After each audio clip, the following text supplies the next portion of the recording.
It's the summer, and that means I am working on getting in that beach reading time. This month I decided to read Happy Go Money by Melissa Leong.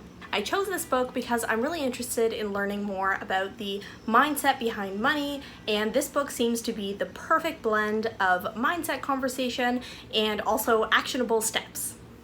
Happy Go Money challenges everyone to revamp their relationship with money so that they can dial down their worries and supersize their joy. So, what are my thoughts? Keep watching to find out.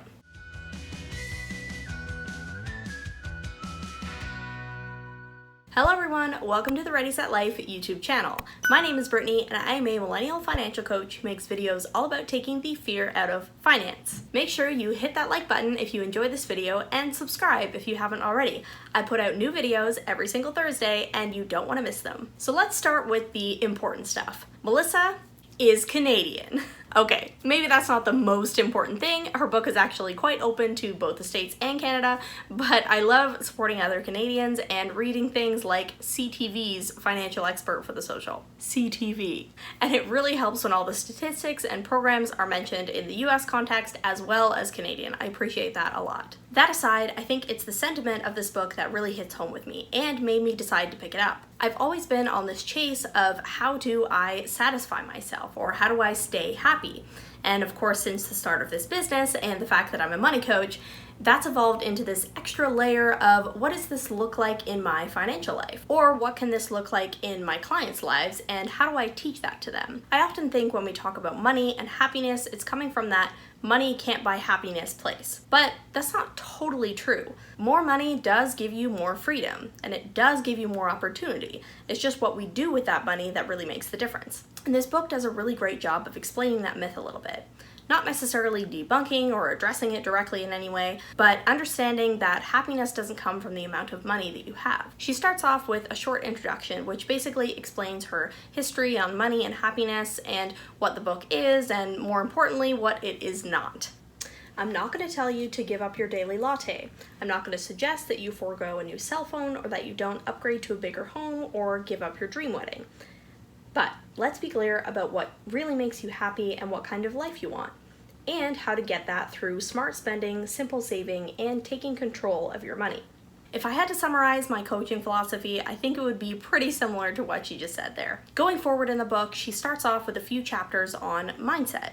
She talks about the relationship between money and happiness, why we sometimes think the way that we do about things, how to change that thinking or to start changing that thinking. She gives a lot of real-world examples as well, and analogies based on her life or relationship with her husband, who she affectionately calls Mofo, which is a hilarious inside joke that you'll get to experience if you read the book. And speaking of hilarious, that's one of the things that I've loved most about this book. She's hilarious.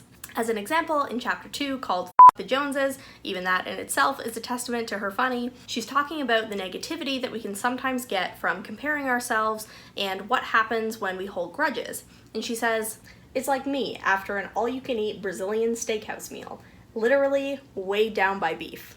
This line just made me laugh out loud when I read it for the first time. She also talks about her inner thoughts and kind of self-talk in a way that's super interesting, kind of giving them their own personality and naming them Negatron and Optimist Prime. Hilarious. Apart from all the mindset work at the beginning of the book, and let's be honest, peppered all the way through, she gives some really great actionable steps for your finances as well. I found that it was a really good mix. It wasn't all wish-washy woo-woo, but it wasn't actually all step 1, step 2, step 3 either.